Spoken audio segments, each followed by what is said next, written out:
In episode 9, you have a standoff between those that want to stay, Lottie, Thaisa, and Shauna, and those that don't, which is pretty much everybody else, and they can't figure out why exactly they would stay. Now, Thaisa makes the point, look, we don't know exactly what we're going back to. This just isn't the right time, and you've got Lottie just saying that this isn't what it wants. The one person that isn't about to just sit back and wait is Cody. He tells the group, yeah, it sounds like you have a lot to think about, but I'm going home. And he goes to leave, but Shauna cocks the gun and makes it clear, you're not going anywhere. What the group decides is to table leaving for the time being and keep Cody and Hannah locked up in the animal farm until they can figure out exactly what they want to do with them. But that doesn't mean that the group that wanted to leave is okay with it. In fact, most of them start making plans on what they're going to do to get away from the people that want to stay.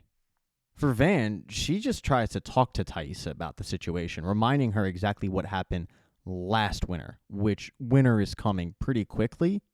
And when Thaisa points out that they're ready for it this time, Van chuckles and says, no, we're not. And we all know what happens when the food runs out. We end up eating people. To which Thaisa says, well, at least you've gotten really, really good at manipulating the cards. AKA, we can choose who we're going to eat. Yeah, most of the group that wants to leave realizes that they're not dealing with a full deck. No pun intended. They start game planning on how exactly they're going to get away, but Shauna is onto them. She just has to figure out exactly what they're talking about. And Shauna's right. The group led by Natalie is realizing that they need to do something. They just don't know what that something is. I mean, you've got people like Akila saying that if they have to go through another winter, she's hoping that she gets chosen first to be killed off. And what makes the situation even tougher is the fact that Shauna hasn't left the gun out of her sight. But Shauna, knowing that this group is planning something, has sent in a spy to figure out what that something is. That spy is going to be Misty.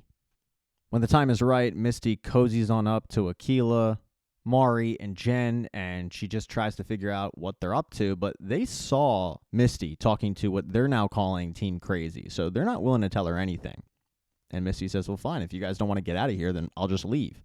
But if you want to change your mind, yeah, just come find me. And it does leave the three of them wondering if Misty knows something. But they all kind of figure the answer is probably not.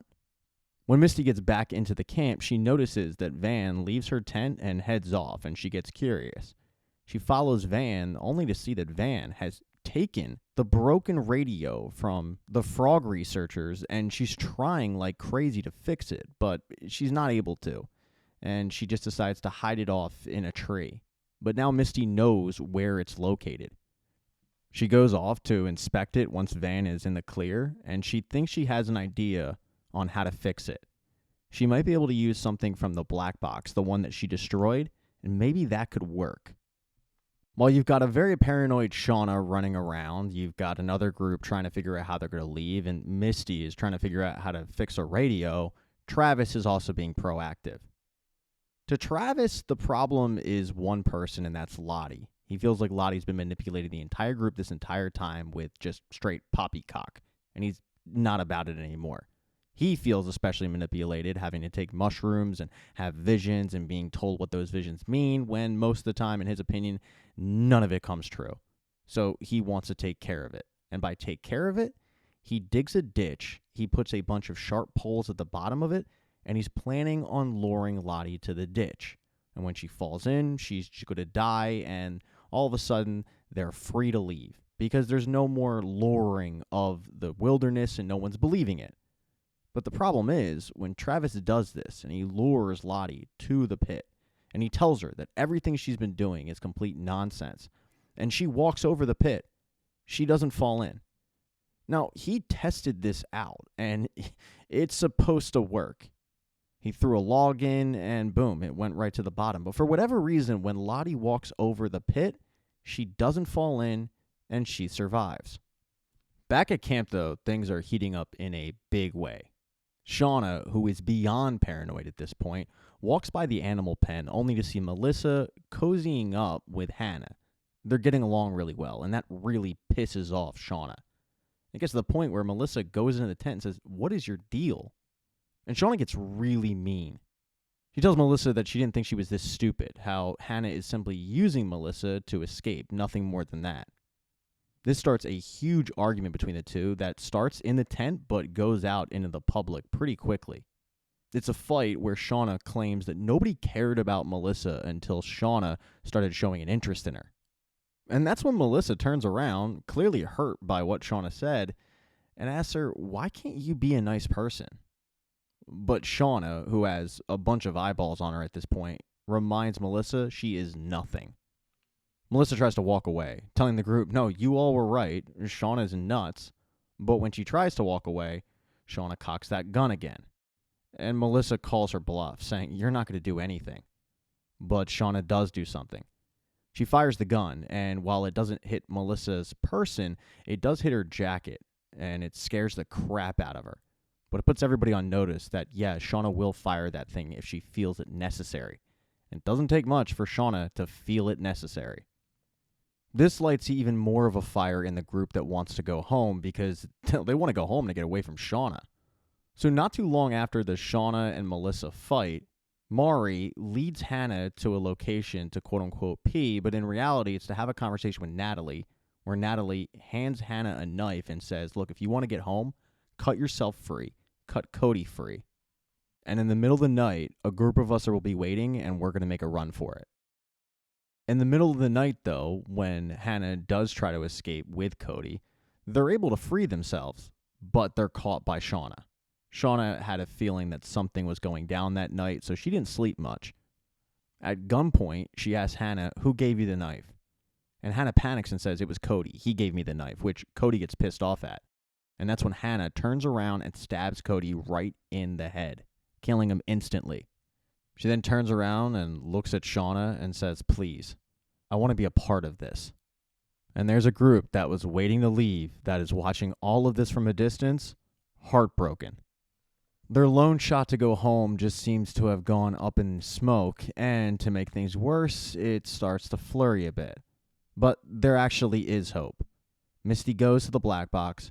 She locates it, and the part that was broken on the radio, well, there is a part on the black box, and it does appear to match up with what's missing with the radio. When she realizes this, she's actually caught by Natalie, whose reaction isn't a good one. It's not, oh, yay, we can go home. It's, holy crap, you had the transponder this entire time and you were hiding it? She is livid. Now, with present day, Shauna has mounted Melissa fully. She's demanding that she eat her own flesh, and Melissa, having no choice, has to do it. But Melissa is able to escape. The problem is Melissa has run out of gas, and as she's standing on the side of the road, who happens to drive by her but Thaisa, Van, and Misty?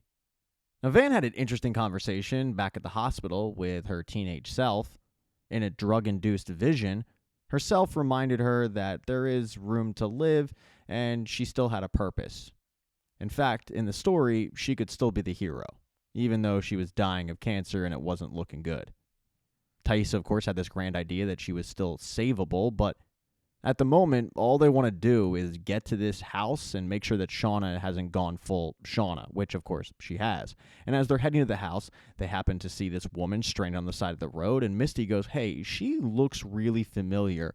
Oh my God, that's our dead teammate Melissa. And when Melissa sees the three of them, she takes off running, thinking that they're as crazy as Shauna, but of course they're not. They get her into the vehicle, and Melissa tells them exactly what happened back at the house, how Shauna's gone full crazy on her. After hearing what Shauna did, they need to go find her, and while Melissa doesn't want to, she's forced to go back to the house, where Shauna is still waiting, cleaning up the mess that she had caused with all the blood and the blood. When everybody arrives back at the house, Shauna's relieved because they do have Melissa, so she can't run to the cops. She then asks the group, okay, now that you have her, what are we going to use to tie her up? And Thaisa asks, whoa, can we wait a second here? But Shauna doesn't want to wait. Not after Melissa admitted to sending the tape. And with Melissa admitting to sending the tape, she thinks that Melissa did everything, which means the cell phone, locking her in the cooler, and also killing Lottie. Misty finally comes clean about one thing. She tells Shauna that the cooler thing was her all along. But she reminds the group that it was Shauna's DNA that was under Lottie's fingernails, and it was Shauna who was in the city the day that Lottie died. And that's when Shauna tells them the whole story about Jeff and the cat, and that's the reason she was in the city, which doesn't seem believable to just about anybody, but it's the truth. Misty still believes that it was Shauna who killed Lottie, and Shauna still believes that it was Melissa who killed Lottie, and they're not getting anywhere. It's Taissa who gets the group together and says, look, I don't believe that Shauna killed Lottie, but I think for the moment, we need to figure out what we're going to do to mitigate this current situation. That's not good enough for Misty, though. She tells everybody, no, this is Shauna's mess. She can clean it up. She goes to leave, but before she does, she turns to Shauna and says, don't believe for a second that I won't get to the bottom of this. In order to get to the bottom of it, though, she's going to have to call up an old friend, and that would be Walter. While poor Walter thinks that he's helping with the matter, Misty's just using him. But they do discuss the case.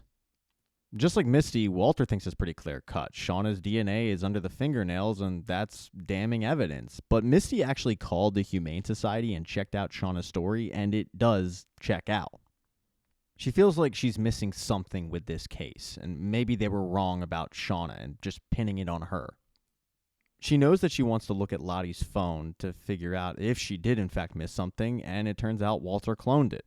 She convinces Walter to give it to her and then talks him into going in the house looking for a fool's errand while she skims through the photos, and that's when she finds evidence that will lead her towards Lottie's killer.